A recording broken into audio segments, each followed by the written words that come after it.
సంవత్సరాల తరబడి ఎన్ని మందులు వాడినా మీ మోకాల నొప్పులు తగ్గట్లేదా? ప్రాణ పెయిన్ క్లినిక్ లో అత్యాధునిక చికిత్స. Welcome to Suman TV channel.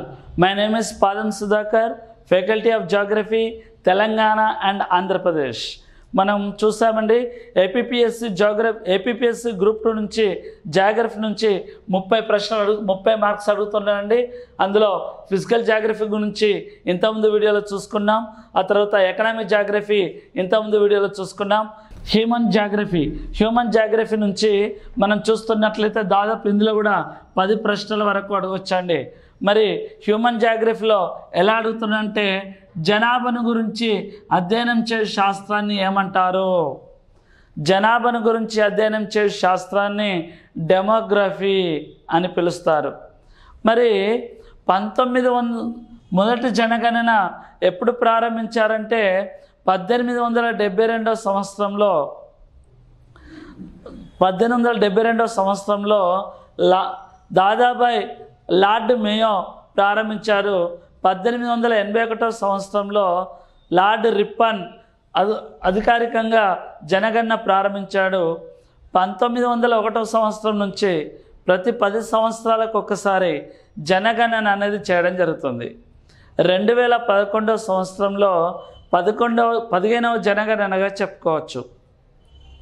2021 జనగణన చేయాల్సి ఉంది, కానీ కరోనా వలన మొట్టమొదటిసారిగా జనగణన వాయిదా పడిందిగా చెప్పుకోవచ్చు. మరి ఇందులో జనసాంద్రత గురించి అడుగుతున్నాడు. జనసాంద్రత మరి ఒక చదరపు కిలోమీటర్కి ఎంతమంది నివసిస్తున్నారో లెక్కింప చేసేదాన్నే జనసాంద్రత అని పిలవడం జరుగుతూ ఉంటుంది. మరి స్త్రీ పురుష నిష్పత్తి ప్రతి 1000 మంది పురుషులకి ఎంతమంది స్త్రీలు ఉన్నారో లెక్కింప చేసేదాన్నే స్త్రీ పురుష నిష్పత్తిగా పిలుస్తున్నాం. అలాగే దాంతోపాటు గిరిజనులు భారతదేశంలో గిరిజన జాతి అత్యధికంగా గిరిజనంగా ఉన్నటువంటి జాతి బిల్లులు మరియు తోడాలుగా చెప్పుకోవచ్చు. బిల్లులు తోడాలు. మరి గిరిజనుల మీద అడిగితే కనురెప్ప ముడతబడి ఉన్నటువంటి జాతిని ఏమంటారు? కనురెప్ప ముడతబడి ఉన్నటువంటి జాతిని మంగోలాయిల్లు అని పిలుస్తున్నారు. మంగోలాయిల్లు అని పిలవడం జరుగుతూ ఉంటుంది గిరిజన జాతులలో. మరి బిల్లులు అనే గిరిజన జాతి రాజస్థాన్. అలాగే తోడాలు నీలగిరి కొండలు తమిళనాడు. తోడాలకు ఒక స్పెషల్ ఏంటంటే తోడాలు తమిళనాడు నీలగిరి కొండల్లో ఉన్నటువంటి తోడాలనే గిరిజన జాతి. వీళ్ళకి బహుభర్తృత్వం ఉంటుంది. బహుభర్తృత్వం అంటే ఇక్కడ ఉన్నటువంటి స్త్రీలకు ఇద్దరేసి భర్తలు ఉండడం జరుగుతుంది. సో తోడాలకు బహుభర్తృత్వం ఉండడం జరుగుతూ ఉంటుంది. మరి దీంతో పాటు భారతదేశంలో గిరిజన జాతితో పాటు ఇంకా అక్షరాస్యత గురించి కూడా అడుగుతున్నాడు.